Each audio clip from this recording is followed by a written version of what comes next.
Some Indian. Indian. How long? Since you settled here, how long? Ka. Oh, right.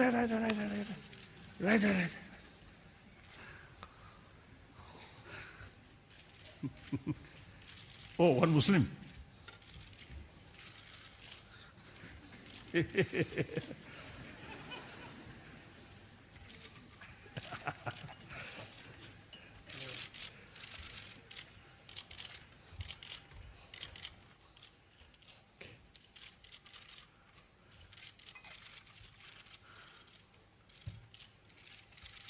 Oh, one lady.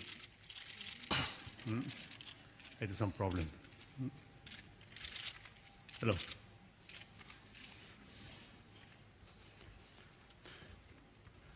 Please sit down.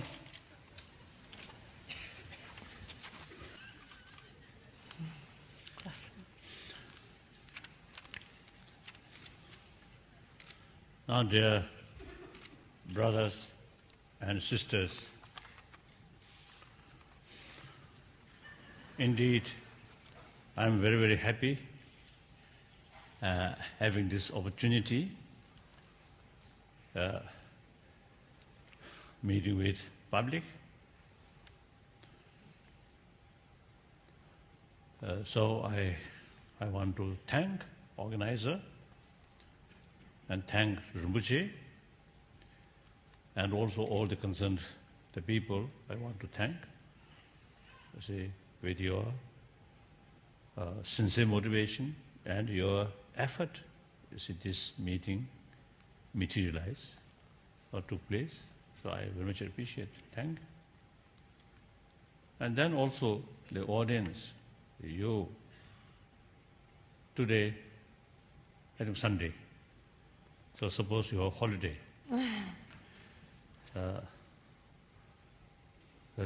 Instead of you yourself enjoying the Sunday's holiday, you come here, listen to my talk, so I appreciate. But at the same time, I always make clear when a large number of people they come to listen to my talk, and I always make clear. Sometimes among the audience or people who come to see me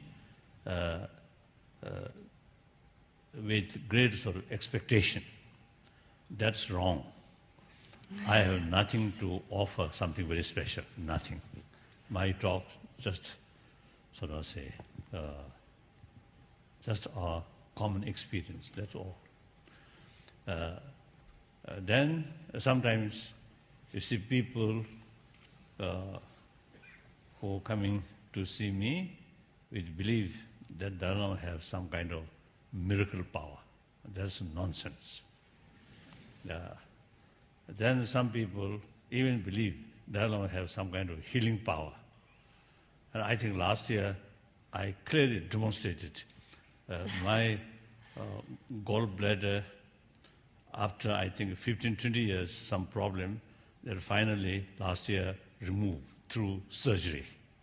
So that's a very indication I have no power of healing. If I have truly healing power, then that power must be utilized for myself. So therefore, you see, all these sort of view, and I think a few decades ago, you see, one author, is I think fake name, I think Losang Ramba. His book Third Eye, or he created some impression that Tibetan lamas have some kind of miracle power and third eye. So like that. So anyway, quite helpful, you see, to raise some interest about Tibet. But anyway, if you truly believe like that, it is disaster. So now, I am very, very happy and great honor meeting with the public. That I consider very, very important. Why? not for political election or something like that. Sometimes I jokingly telling people, oh, one day I may start one political party. Then, political election lecture. But you see, my main the commitment, my main interest, my main concern is, firstly, I'm just another human being, one of 6 billion human beings.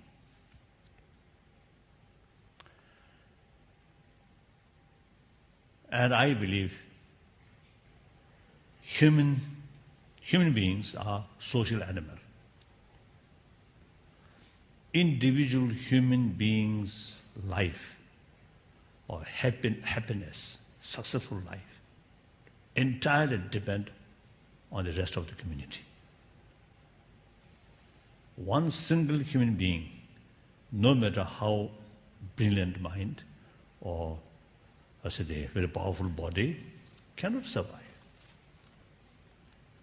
And just remain alone, you cannot get genuine sort of sense of security or sense of happy feeling, because we are social animals. So therefore, and then particularly today's world, the east or west, south or north, an entire continent heavily interdependent.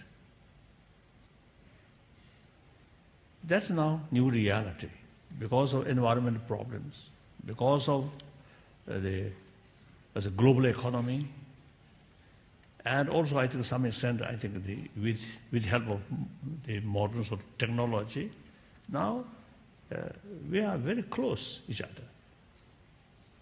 So that's new reality.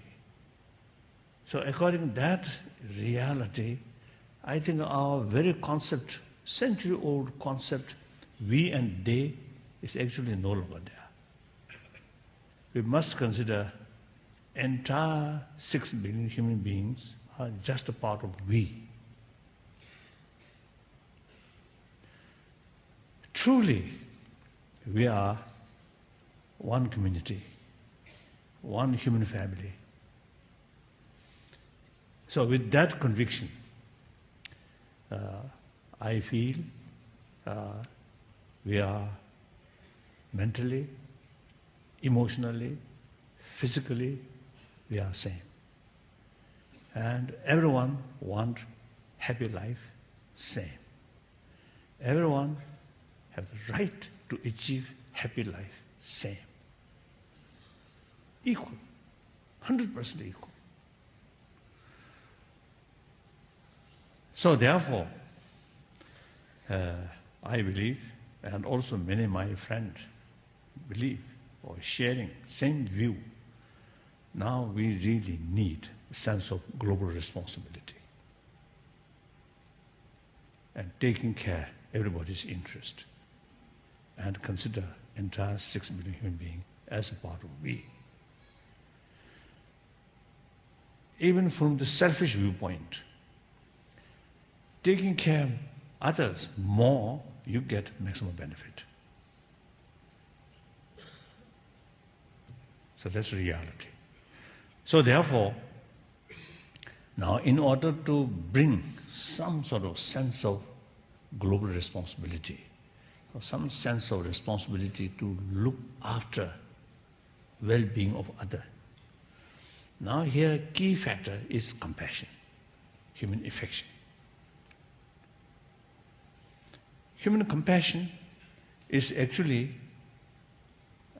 I think the seed of compassion is the biological factor, not come from religious belief, but from our biological factor, because we need human affection.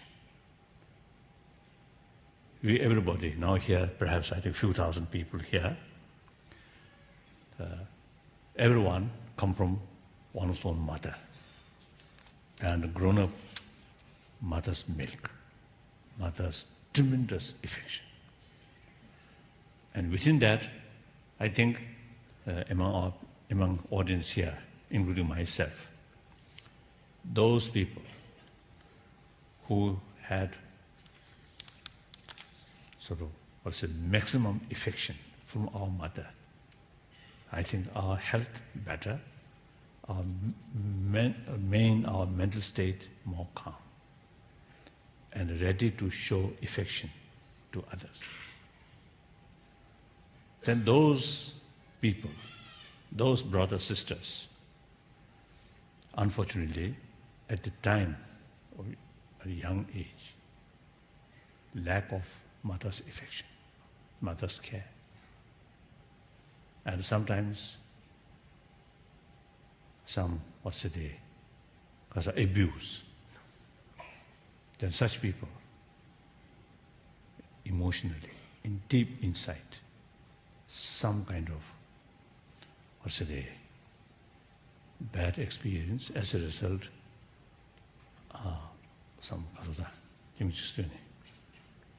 hurt. So as a result, their mental state always a little tense comparatively. And physical health also a little difficult. Then worst thing, those people, I think, find difficulties to show affection to others. So I think, of course, we need more investigation, more study. I think those people who create some sort of trouble or killing, eventually, suicide. Perhaps these people, if we research or if we, because of that, investigate, I think these people, in early period of their life, I think something lacking. So therefore,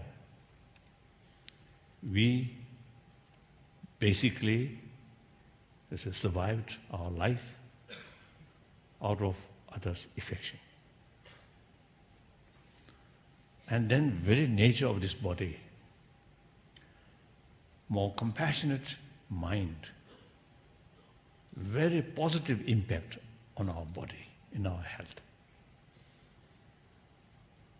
That, according to my own little experience, is quite clear. It's convincing, right? Convincing. I think comparatively, my mental state, quite okay. In spite of some sort of problems and some bad news, heartbreaking news, but in little deeper, my mind quite stable. Or hopefully. So that really very, very positive impact on my health. So as I mentioned earlier, the surgery, actually there are a lot of complication. My gallbladder. So actually the gallbladder increased, enlarged almost 3 times.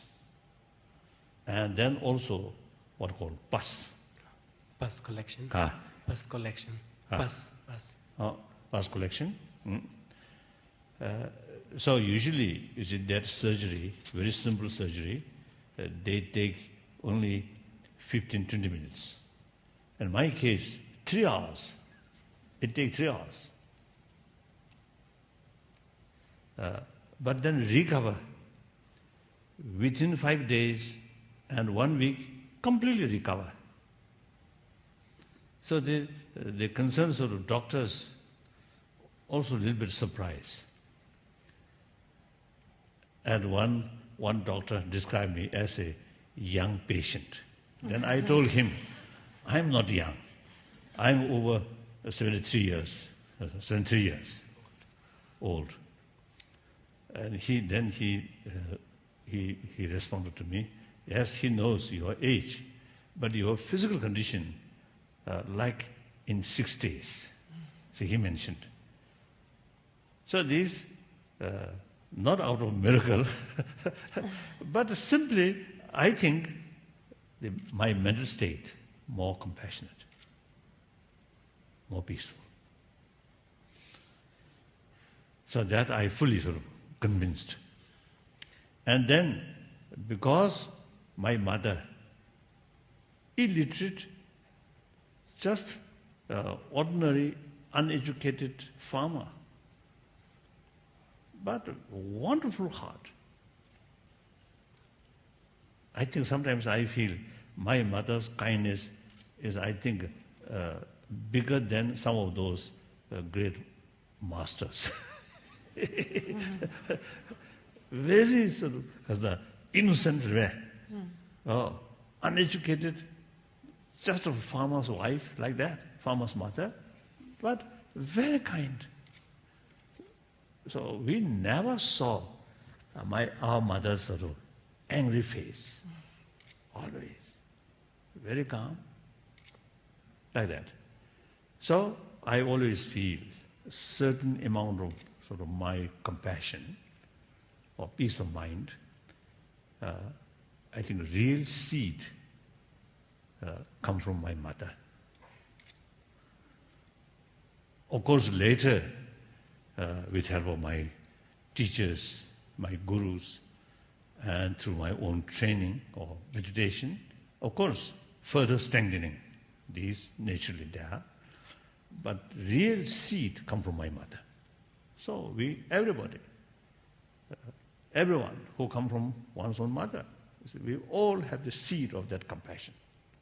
So potential, everyone has that potential. Now important thing is realize that and pay more attention about that and utilize that potential. Then your life becomes more happier, more peaceful.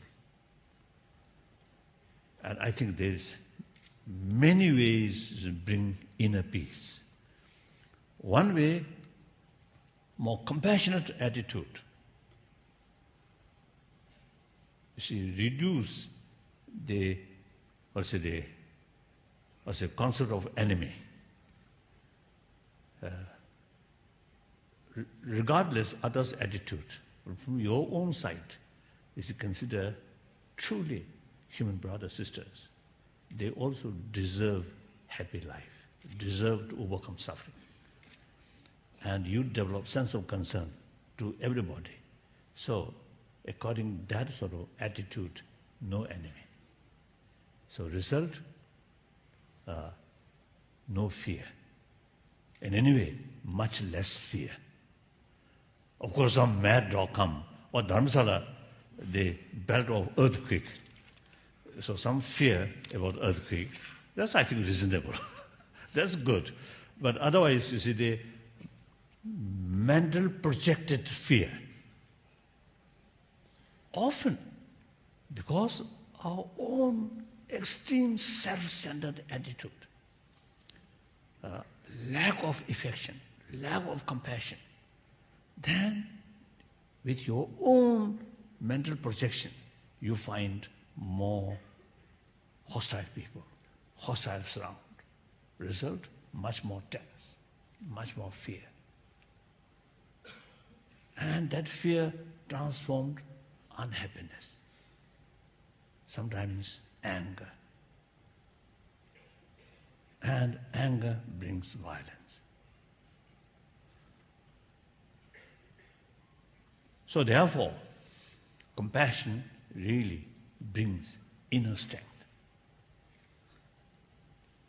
Compassion brings trust, openness. That brings more friend, more affection from other. So result, you feel happy. More compassionate heart, look this side and front, you feel, oh, human brothers, sisters, some kind of intimacy there. And then look this side, oh, human brothers, sisters, here also, like that. So then you feel calm, happy. If you keep here suspicion, hatred, anger, anger brings suspicion. Suspicion destroys trust or openness. Then you always feel some kind of distance from other people. With that kind of attitude, looking forward, suspicion. Looking this side, suspicion. This side, suspicion. Result, lonely and desperate. So these are psychological working, psychological nature. Some time back in Stockholm, I met one great American scientist. Now I forgot his name. When I met him, his age over 80s. While we talk, he mentioned to me, when people get angry and the object which you feel anger, that object appears very negative. So here actually in reality 90% of negativeness of that object is your own mental projection. So this is some Buddhist literature also, you see, clearly mentioned like that. So I think obviously, you see, if we examine our own experience, when you develop anger, then that person or that object looks very negative. But then anger, a little cool down. Then that object, not that bad. Then eventually develop some attachment. Then that object really appears very beautiful. Similarly, when we develop attachment, that object really very nice, looks very beautiful. Then due to some other factor, you develop little hesitant. Or, example, I think as a human being, at the beginning, too much attachment, very closeness feeling. Then due to something, when you develop some distrust, some suspicion, then that positive appearance, the same object, but little change. Then eventually hatred, that I think a blind attachment sometimes often turned into hatred. Then the same object, but appears very negative. So that's the obviously much sort of mental projection. Yeah. So therefore, more compassionate mind really get feeling you are surrounding by a friend, full of affection. So that brings inner calmness or peace or happiness. One thing. Then another aspect of the kasota, compassion. Compassion brings tranquility, calmness. The calmness provides our brain which can judge good and bad. So when we develop anger, hatred, that part of brain cannot function normally. So through that way,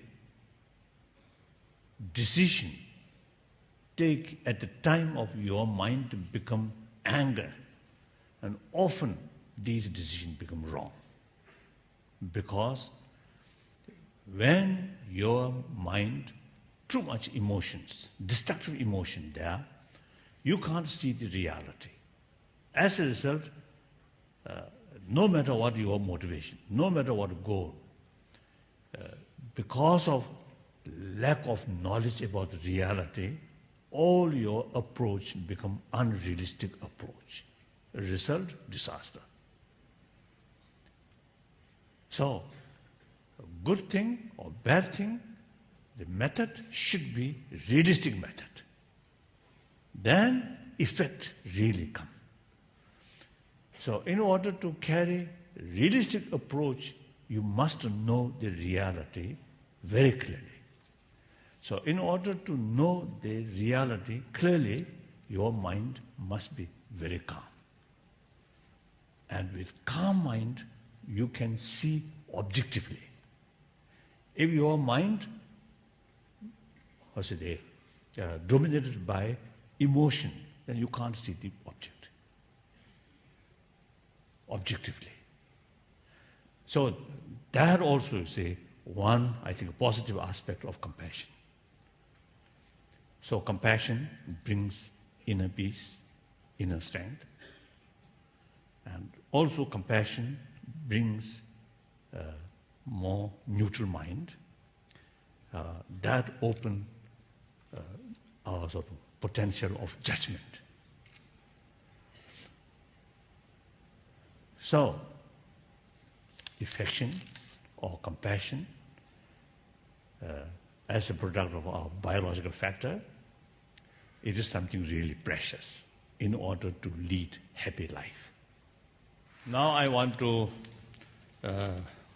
make clear what is compassion. Sometimes we develop some kind of feeling, some concern about other sort of difficulties or suffering or pains, but there is some tendency just look down. So sometimes I think we call pityness, pity, isn't it? Compassion, there is also element of respect. So sense of concern with respect. Clearly accept their right to overcome the suffering, just like myself. So now here, also you see, it is important to know our usual sort of, feeling of love or compassion towards one's own friend, one's own close sort of friend. That actually biased compassion and much mixed with attachment. And that compassion oriented others' attitude, not being itself, but rather their attitude. So, usually we say, oh, I really love this person because his or her attitude towards me is very nice or very kind. That's biased, limited, and much mixed with attachment and not stable. So long their attitude remain there, you develop that kind of, you feel that kind of closeness feeling. As soon as their attitude change, that kind of loving kindness attitude is completely changed. However, that compassion or love take as a seed, then further sort of reasoning, the others, just like myself, want happiness or successful life, and everyone deserve to have that kind of happy life. Now, for example, one's own case, I love myself, but not my love, or our own sort of cherishing way. No, Self-cherishing. Self-cherishing, sort of love myself, not oriented my attitude, but myself.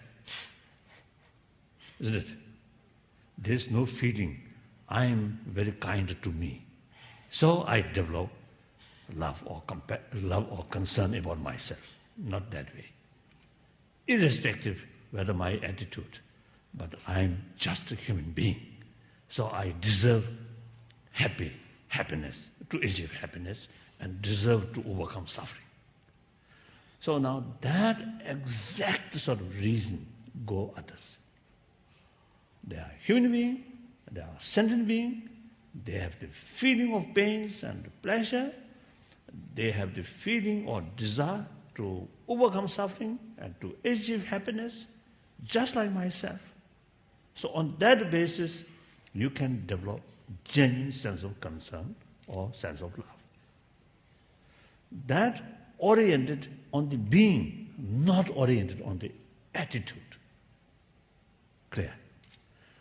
So that compassion, since oriented to being, not attitude, therefore, regardless their attitude, so you can maintain, you can extend your genuine concern or love or compassion. So that compassion can extend towards your enemy. Your enemy, as far as their attitude is concerned, negative attitude towards you. So we consider, you call them as an enemy. But from the, sort of as a being, as a human being, as a sentient being, they also have the right to overcome suffering, like myself. So, through reasoning that and through familiarize with that kind of thinking, then eventually you can develop compassion towards your enemy or towards all sentient beings. That compassion, not oriented on attitude, but oriented to being itself, sentient being itself, that unbiased, without attachment. So for development of that kind of compassion, first we detach. Attachment brings narrow-minded. So in order to open our mind, detach. Detach does not mean withdraw sense of concern or sense of affection.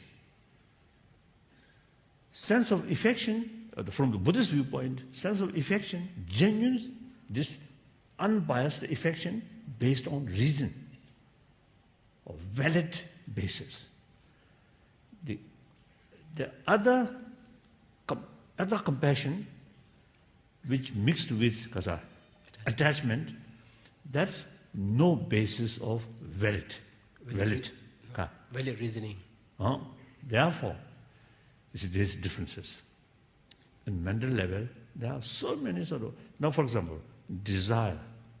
Desire is very positive. Without a desire, no movement, no progress.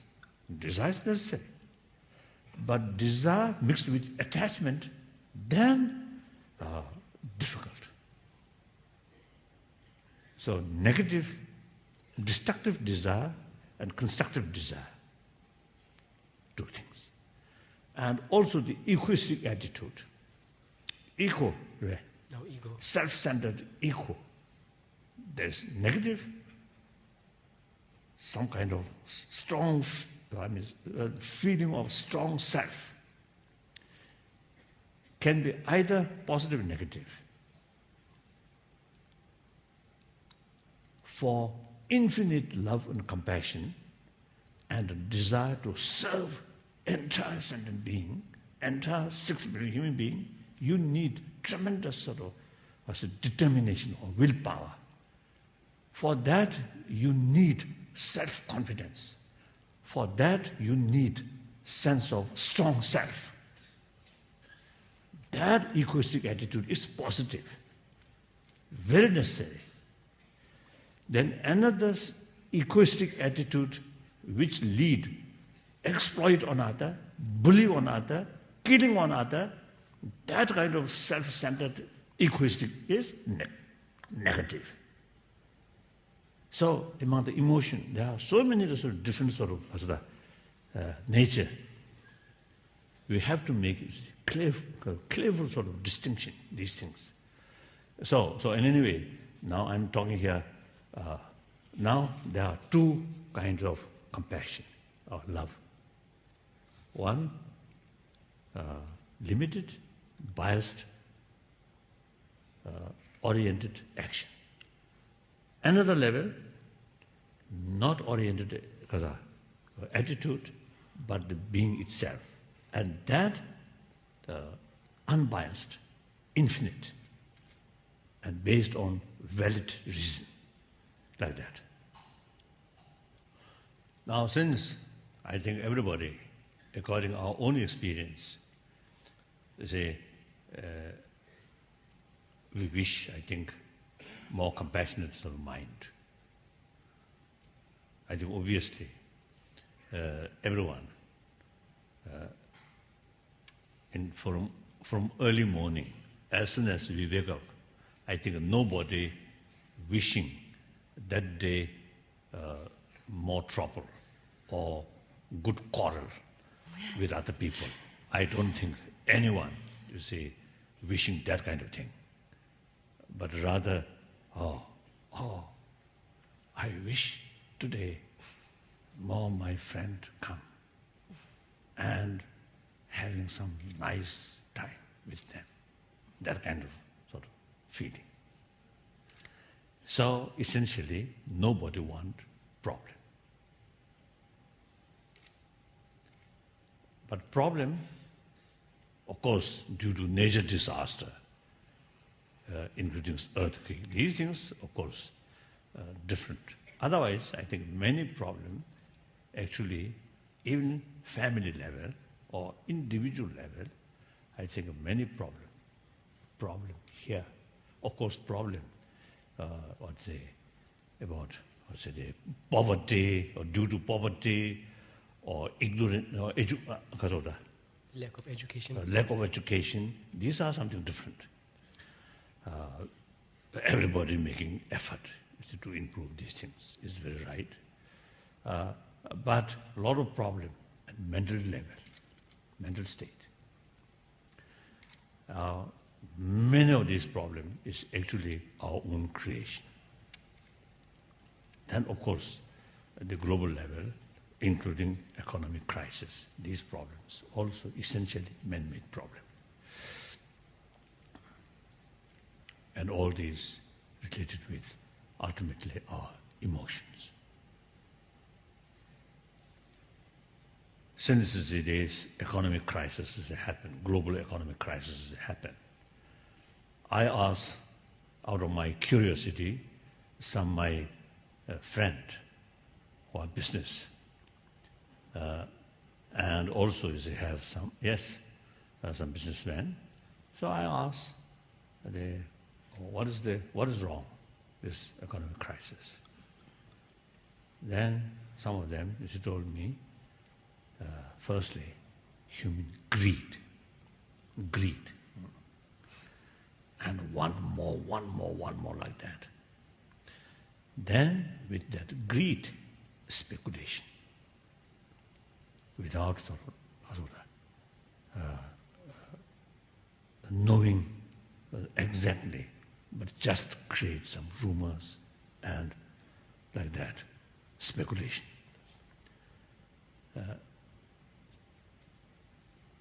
And with that, telling lie, hypocrisy, not openness, not sort of transparent. So these are some of the causes of this crisis. So this shows this also is a man-made problem. If those big bank or company or important people, right from the beginning, clear, open, transparent, and speak truthful, honestly, less crisis. So therefore, including economic crisis, you see, all these problems are essentially man-made problems. Then, meantime, everyone do not want a problem. Why? Because of lack of judgment, firstly. Lack of holistic view.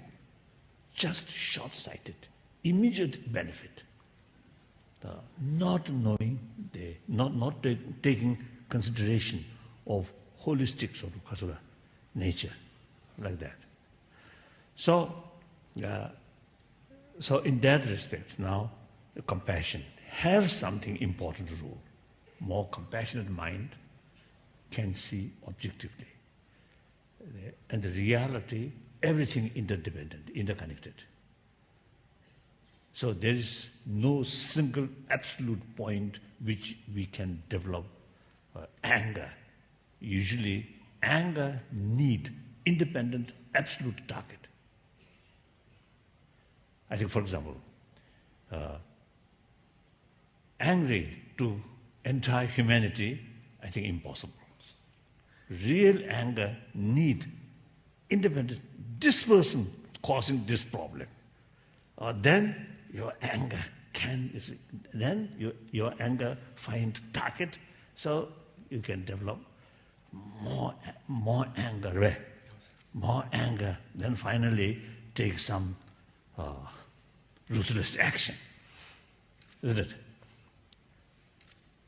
So when we saw things are not that kind of absolute, this event happened due to many other factors, including your own contribution. Once you know that reality, something, this bad event, connected with many other factors, including your own behavior, then your anger failed to find independent target. So here, you see, I think the mental level, these are very, very complex, like that. So therefore, in order to carry realistic approach, the calm mind, for that, compassion useful, and many man-made problems essentially related with our emotion. So this is one thing. So nobody, and many problems, man-made problem, our own creation, and yet nobody want a problem. Then how it happened? Because our ignorance, because of our emotion, lack of understand about the reality. This is one thing. Now, so now, how to promote compassion? I usually sharing with people out of my own sort of observation, and also as a result of meeting with many of my friends who practice with different traditions, and also many scientists. So my conclusion is there are three ways of promoting this value. Number one, theistic way.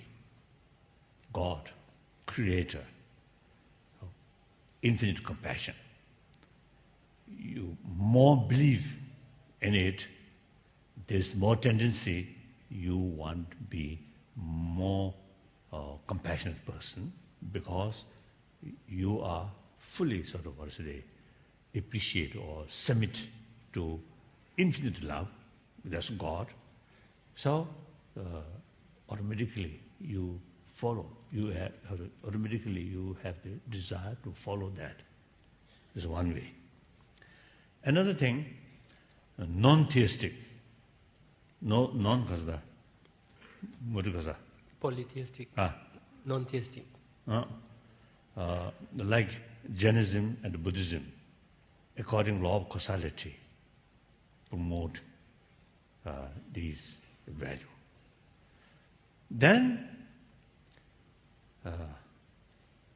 there must be third way of approach. This is a little, there are some disagreement. Some my friend, some Muslim, some Christian, told me any moral ethics, including compassion, must be based on religious faith. But equally some other people, including some scientists, it is not necessary to based on religious belief. Now, obviously, affection among animals also there. I think everybody agree. Animal, no religious faith, isn't it? Can you teach religion to animal? I don't think, isn't it? Even in church, I think the preacher very nicely, you see, explaining about religion. Some pigeon going here and there, I think no influence on their mind. Or some ant, you see, running here and there, I don't think any sort of influence on them, on their mind. Even when I give some teaching in India, there are many people, and including myself, sometimes you see too much emotion and tears. Shed tears. But some monkeys there, you see no sign of that kind of feeling like that.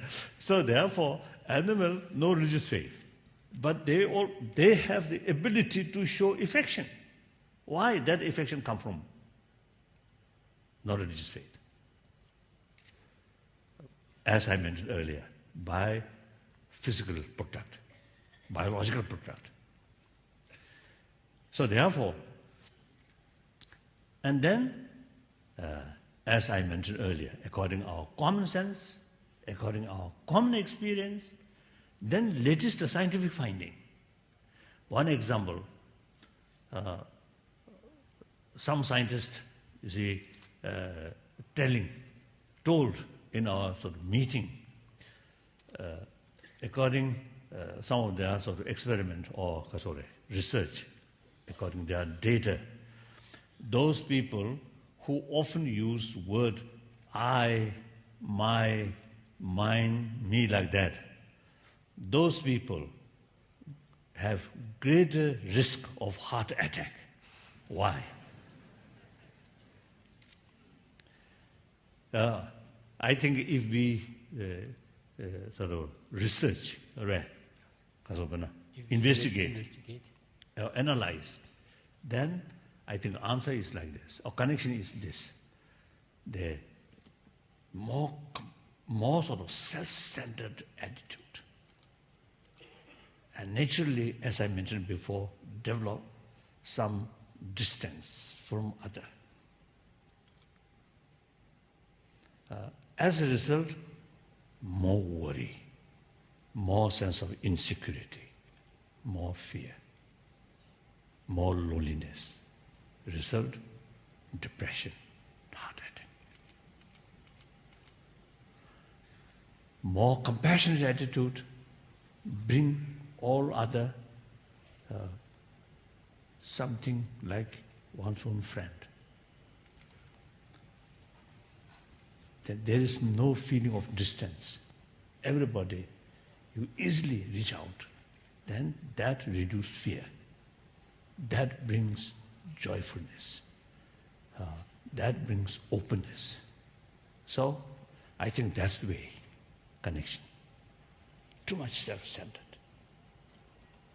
Your mind very much narrowed. As a result, even small problem appears unbearable. Once your mind, more compassionate attitude means wider. You take concern, this problem, that problem. So, within that kind of sort of perception, one's own serious problem not appear as sort of unbearable sort of that problem. I think that really makes differences. So these are scientific sort of answer. And then some scientists, you see, say, anger, hatred, actually eating our immune system. Compassionate mind, peaceful mind, strengthening these immune system, these sort of body element which brings healthy body. So utilizing these factors, we can educate other people. There is no point to neglect about our inner value. For your own safety reasons, your own sort of healthy body and a successful life. I think we can educate through that way. So this, without touching religion. So I usually call secular way. Secular way. Again, the word, the secularism. Secular, two opinions. One, my friend, some Muslims as well as some Christians,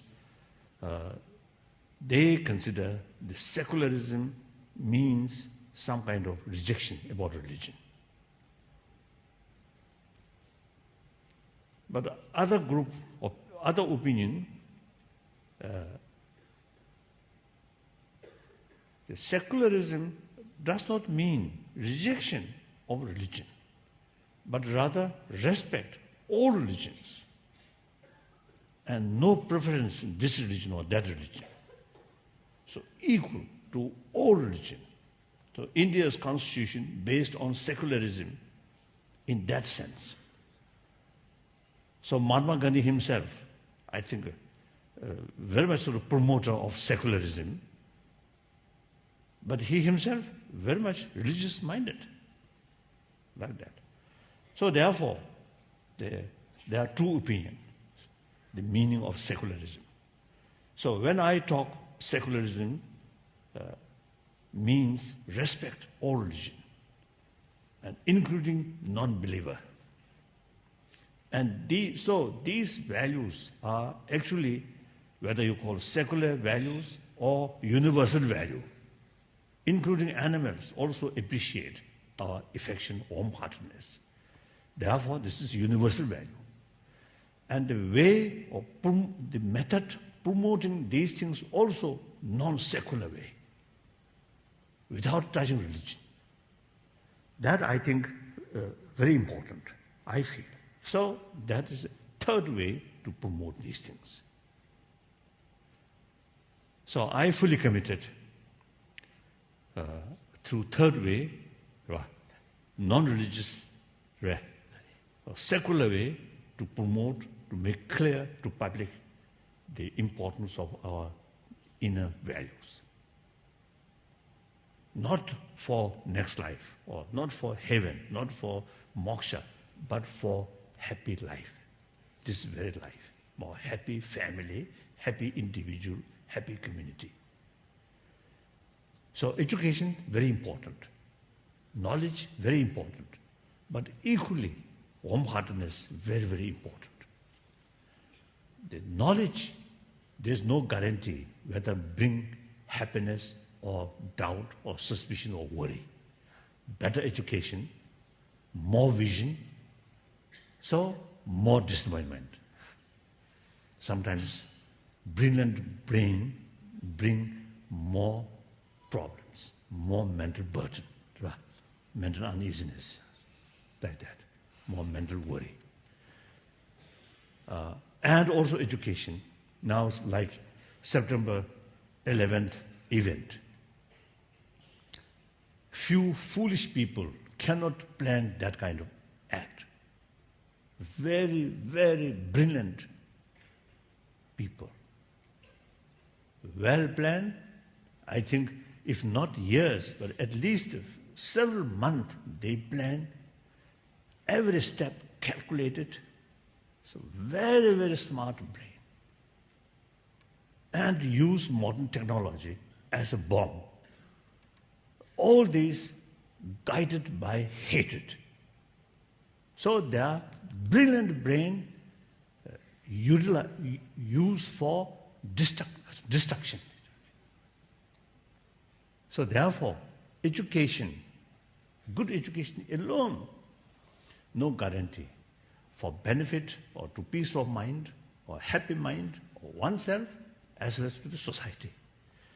So there must be another element, that's a warm-heartedness, sense of responsibility, sense of community.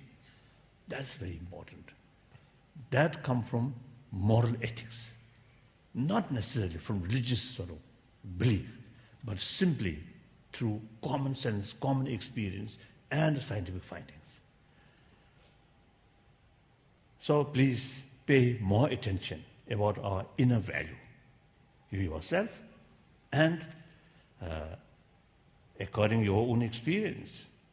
Then tell your friend, and particularly your children. Here, a parent, particularly your mother, please provide maximum affection to your children. I'm monk, no children, so no responsibility about that. But you lay people have additional responsibility to provide maximum affection to your children, so that our next generation can be more compassionate generation that really bring happy world, happy community. So that should be our target, should be our vision. So here, Danish people, small country, small population, I think you can manage these things more effective. But of course,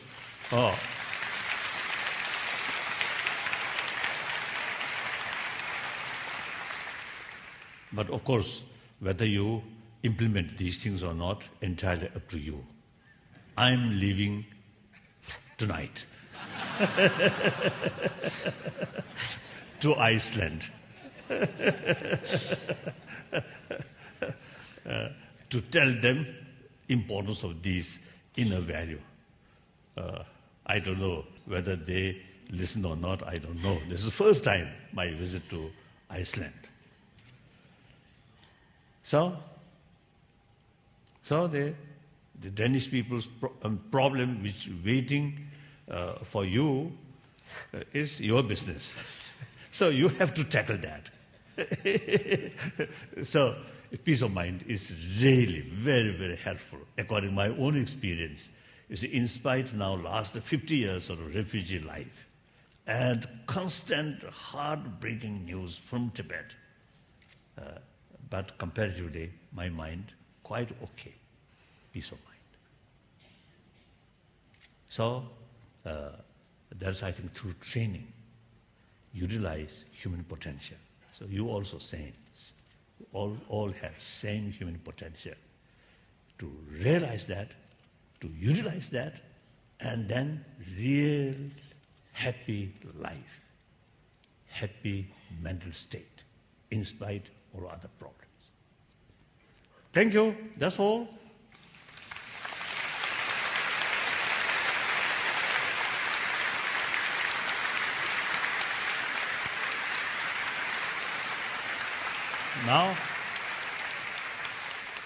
Now some questions. Does His Holiness the Dalai Lama think world peace is possible? And if yes, what could Scandinavia, Denmark do best to reach this goal? This is a serious question. Now, when we judge, now look, past century, 20th century,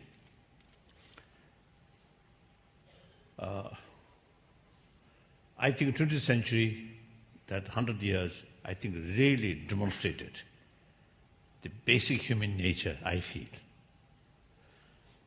In early part of 20th century, of course, war is something familiar, rare, and take for granted. And also war is the opportunity to show sort of national sort of patriotism or like that, heroism like that. Then gradually, the later part of 20th century, I think majority of the people really fed up about violence, about war. One clear example. In First World War, Second World War declared, all the citizens of the concerned people happily, proudly joined war effort. Now later, Vietnam War, and recently Kosovo War, and also the Iraq War, all these, I think the citizens of the concerned people showing opposition, like Iraq crisis about to start, about to happen, from Australia up to the United States. Millions of people express their opposition, war. And meantime, concept of dialogue, a concept of peace, non-violence, also increasing. Look, South Africa's transformation under the leadership of Nelson Mandela. Peaceful, non-violent way, transformation. These are, I think, clear indication.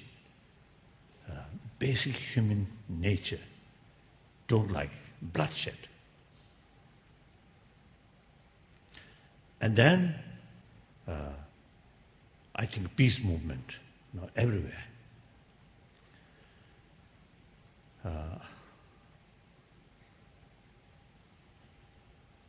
Then also, I think the environment issue. In early part of 20th century, no one takes concern about our responsibility, additional responsibility to take care of our home, our planet. Now, the concept of ecology, even political party, Green Party, is based on the concern of ecology. These also, I think, healthy development and recycle these things. I think human being during 20th century, I think early part of 20th century or mid part of 20th century, I think we gain much experience. As a result, humanity become more mature. Although the beginning of 21st century, last few years, not a very happy one, but basically, I think much healthier. Now terrorism, that's few handful people sort of activities. So overall, I think world become healthier and out of real desire for peace, non-violence. So I believe, and many other my friends really believe, if we really make effort from government, from parliament, from media people, from ordinary people, from every individual families, family members, create inner peace, eventually create peaceful family, peaceful community, and most important in education field, I think hopefully more sort of more program of education for peace, education of non-violence. So I often is telling people or expressing, 20th century become like century of bloodshed. Now 21st century should be century of dialogue. And for that reason, now since we educate and also make effort, whenever we face problems, we must utilize the spirit of dialogue, without bloodshed, without violence.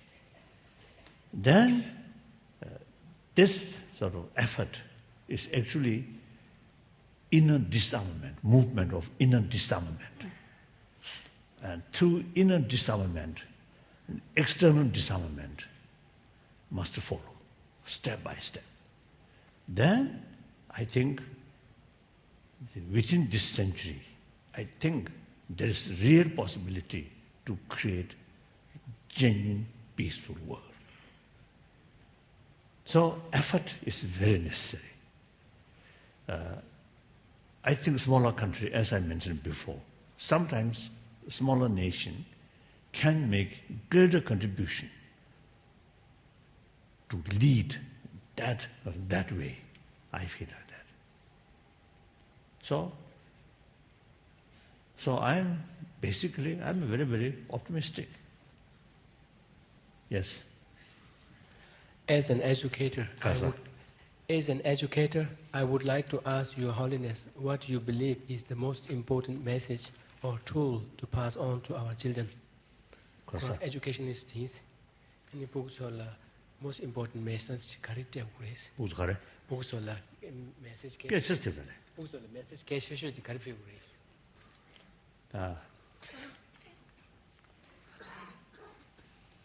As an educator, no. I think you know better. How to bring.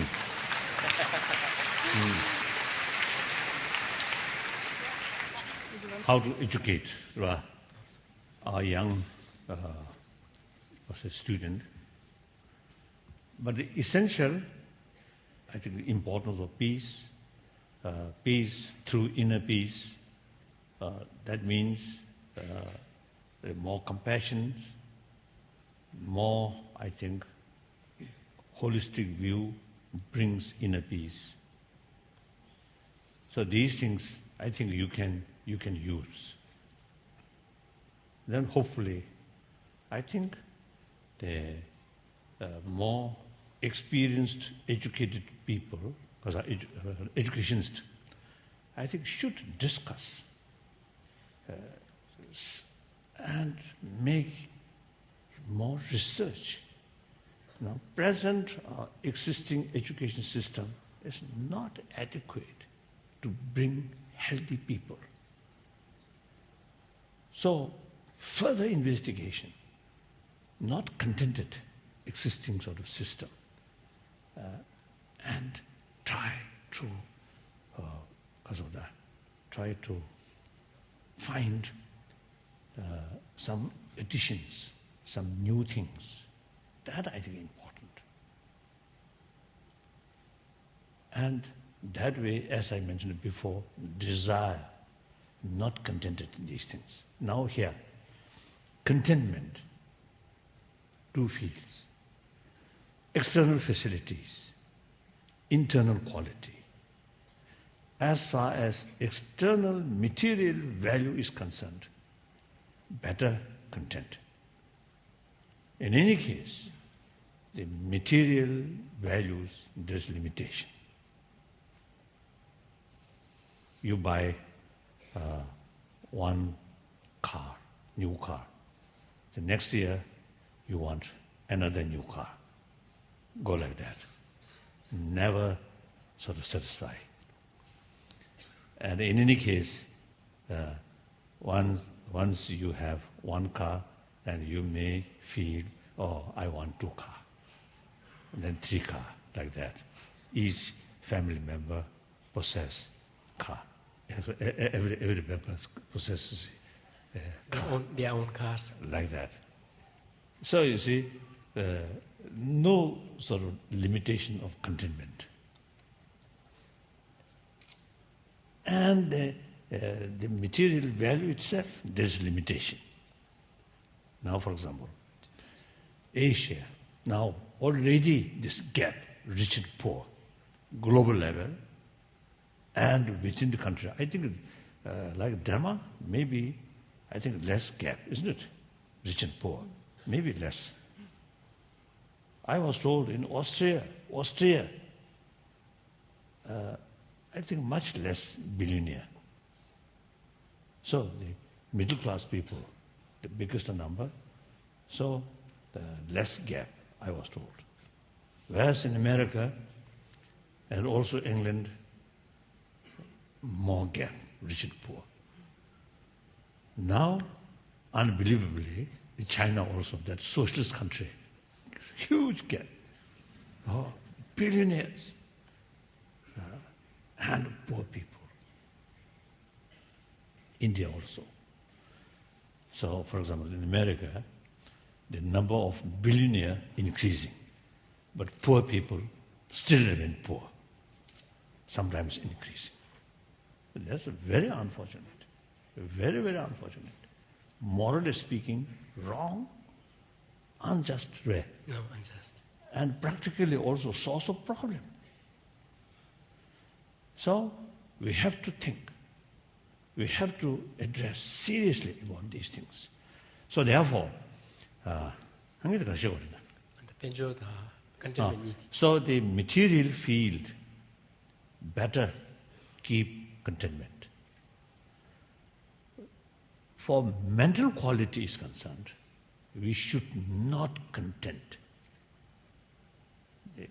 I think really worthwhile exploring, increasing our mental knowledge as well as mental quality. So our educator, I think more in this line. So should not be contented. I think that's important.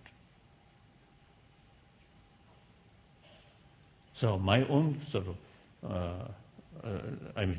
for that respect, my knowledge very limited, and actually no experience teaching in class, no experience. So you know better, so you should research, or more research work. And then I think you will find some concrete idea. Then I think these works not just responsibility for few individuals, but also was the educators come discuss what's wrong, what's lacking, and how to fill that vacuum like that. So one thing I have firm belief, present education system is not adequate regarding moral ethics, as I mentioned earlier, secular way. Hans svar til spørgsmålet er det, han allerede har talt om, altså at den indre fred leder til ydre fred. Det er noget af det, vi kan videregive i uddannelse til børn, mere medfølelse. I think it's furthermore, when the separate education institution started in Europe, as far as I know, I think some university, 1,000-year-old. So when separate education institutions started, then the moral ethics is concerned, the church take full responsibility, and also family, some extent. So newly created separate education institution, the only responsibility is provide education. That's all. Now time passes, the influence of church sometimes little decline. And family value also little decline. So then the education institution alone have the both responsibility of brain development, responsibility of warm-heartedness, both responsibility now in the hand of education institution. So, according new reality, more heavier responsibility for the education institution. So, I think really necessary to think more on this line. Why do you think more women apparently are interested in Buddhism in the West?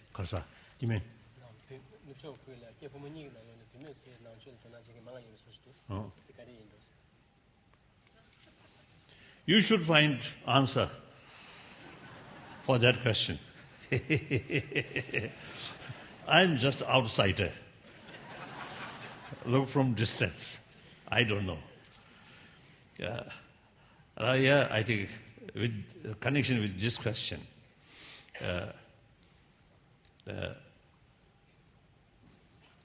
I really feel biologically female have more sensitive about others' pain. So obviously, from two parents, from father and mother, my own case, my mother really provide me maximum affection. My father, not. My father, very short-tempered. So I remember one day, I remember very clearly, one day my father feeding, lunching, eating some, I think, some pork. I just sit beside him, expecting some piece of pork from him, just like a dog. Like that. Then, you see, I think I felt something, I got something. Then I touched my father's sort of mustache, good mustache. And I think, pull, a little bit, So my father lost anger. Lost temper. Lost temper. Lost temper. I remember very clearly.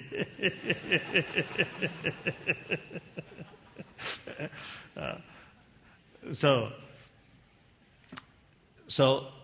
regarding promotion of human compassion, I think women, female, have greater responsibility,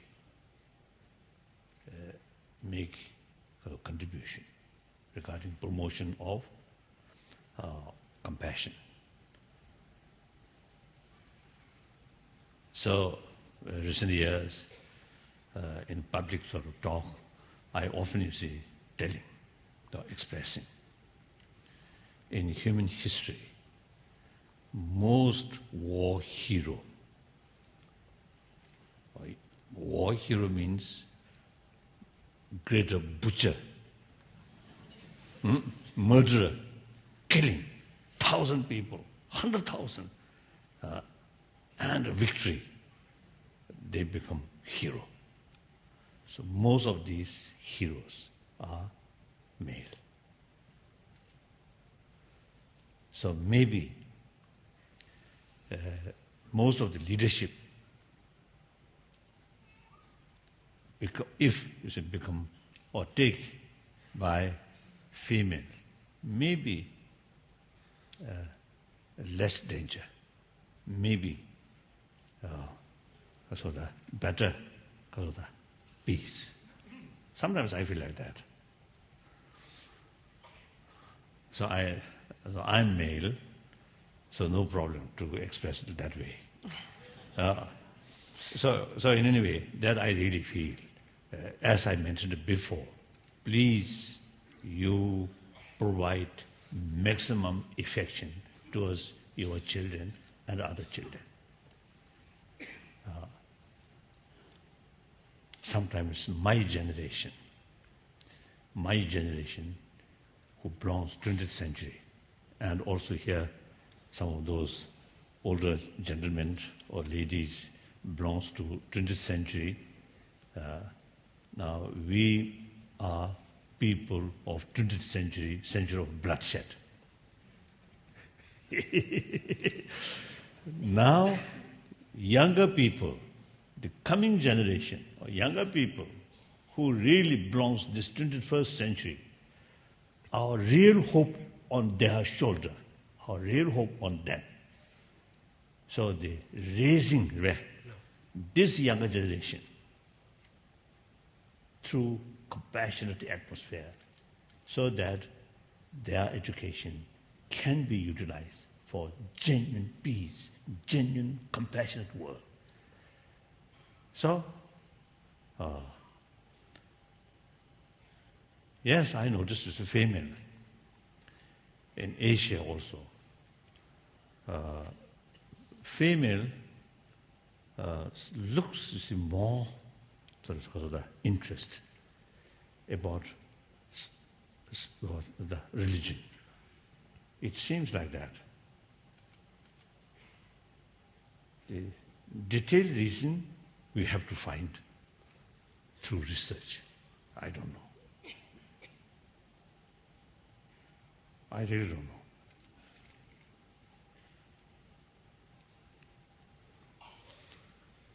So, no clear answer for that reason, for that question. So I think a precise answer is, I don't know. That's a precise answer. Can anger be used in a positive way? Anger. If the person has sort of sufficient power of compassion, and compassion and wisdom, compassion, very genuine compassion or sense of concern of others, other who are wrongdoing. Then, in order to stop their wrongdoing, sometimes you need harsh method. At that case, temporary moment, you need sometimes anger. So that kind of anger, motivated by compassion, is positive anger. Anger brings swift action and effective action. So only that reason, motivated by compassion, then that anger is positive. What is the role of religion in society and government? Society and government.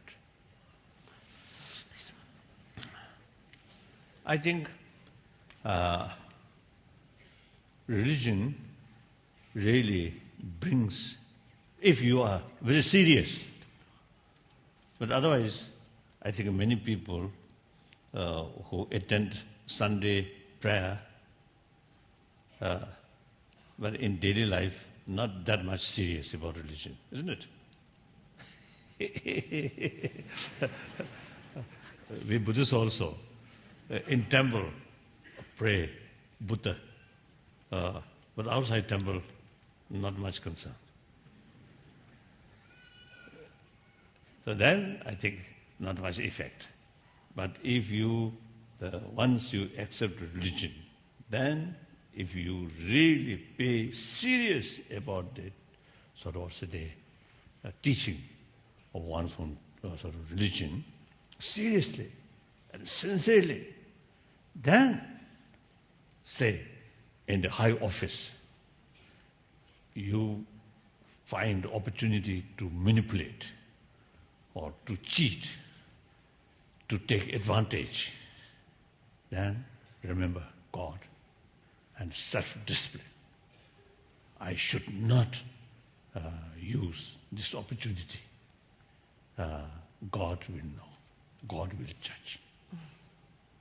So, discipline comes from religious faith, self-discipline.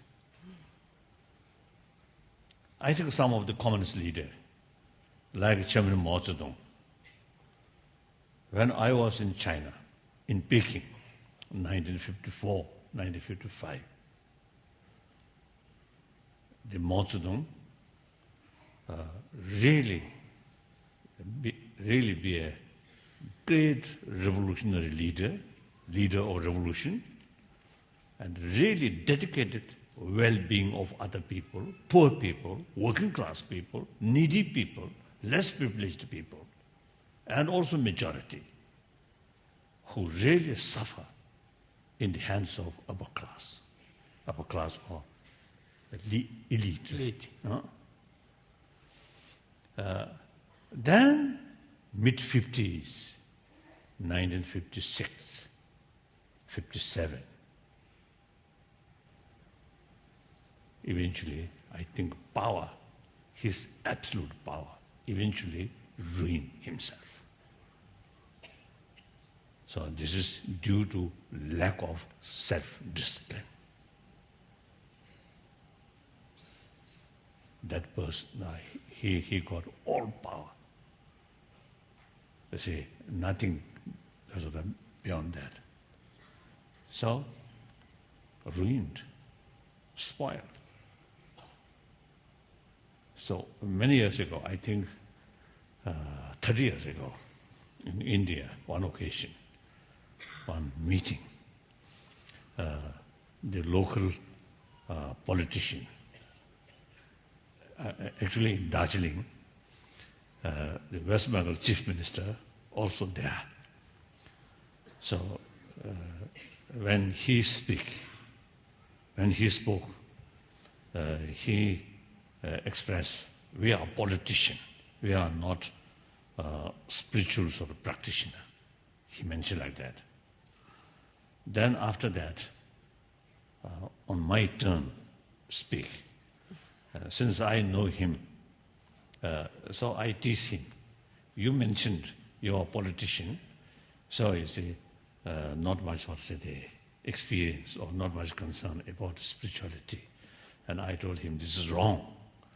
You, as a public figure, public figure, public leader, right? Figure, yeah. Public leader. You see, if your mind goes wrong, then really affect to many people.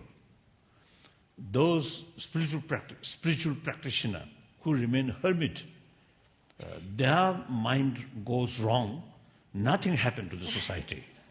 So therefore, the religion, you need more than us. I told him, half teasing him. So that's like that. The leader, politician or leader, really need self-discipline. Self-discipline brings honesty, truthful, transparent. That brings trust from the public, from the voter. Then you can lead the nation. If lack of moral ethics, then take opportunity. Then things become more clear. Then hypocritical attitude. Then people lost trust. So, I think that is one, I think a healthy healthy side of democracy. You, open society, the free media. So I often was telling media people, yesterday also I mentioned, you should have like elephant nose, smell front, and everybody try to be nice in front, and you must smell behind what's going on. That's very, very important. Including myself, I told them, like religious person, or politician, or businessman, or scientist, every field, you must investigate what's going on. And then, investigation, honestly, objectively, unbiased way, truthfully, then tell people, must inform public. Beside independent judiciary, the information, clear information, what's going on, right or wrong, what's going on, make clear to public. It is, I think, one healthy sign, healthy sort of checking or balance. It's very good. That's lacking in people from China. All information censored. What to do? So it's just, according to some information, most corruption take place in the hands of party member. Their power. Nobody dare criticize. So therefore, so politicians or leaders, religious mind, religious belief really benefit. But very important to make a distinction. Religious belief or religious institution. Religious institution must be separate from politics. It is very important. I think like a Dalai Lama institution, religious institution, meantime head of the temple. That out of date. So within my lifetime, I made every effort makes sort of separation. Since 2001, we already have elected political leadership. My position as Dalai Lama, traditionally the leader of both temple and religion, since 2001, since we already have elected political leadership, my position is semi-retired position. So I firmly believe religious institution must be separate from the political institution. But politician, individual, more faith, more religious-minded, maybe more reliable. Self-discipline, isn't it? But one, my friend, advisor of the global business, while we are talking, chatting, I told him, oh, God-fearing could be very useful. Then his response is, oh, that is 18th century's idea. Now, modern time, in 20th century and 21st century, nobody considers about that. He mentioned like that. Anyway, I believe, you see, some form of God-fearing. God-fearing. God-fear. God-fearing. God-fearing. I think that kind of attitude brings self-discipline.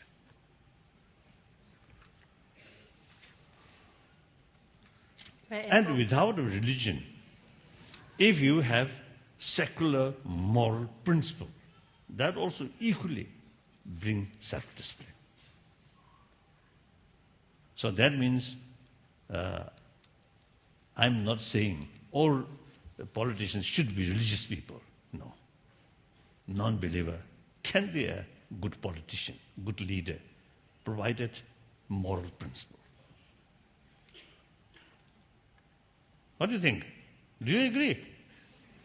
What do you agree?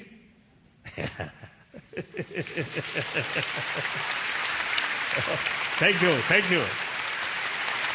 Okay. Now,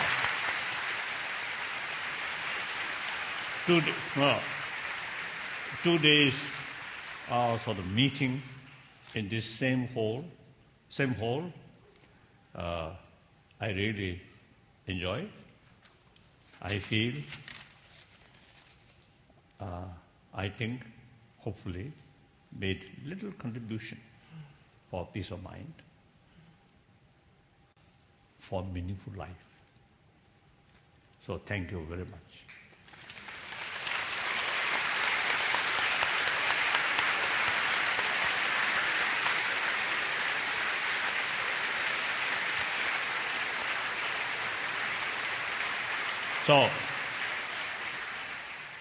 So till our next meeting, please take care yourself, physically, mentally, spiritually. Thank you. Goodbye.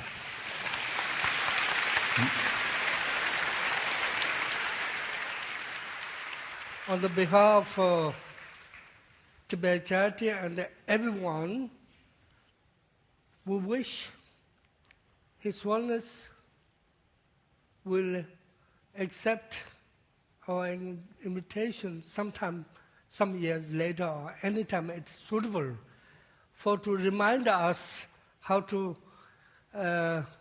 keep the inner peace. Thank you so much.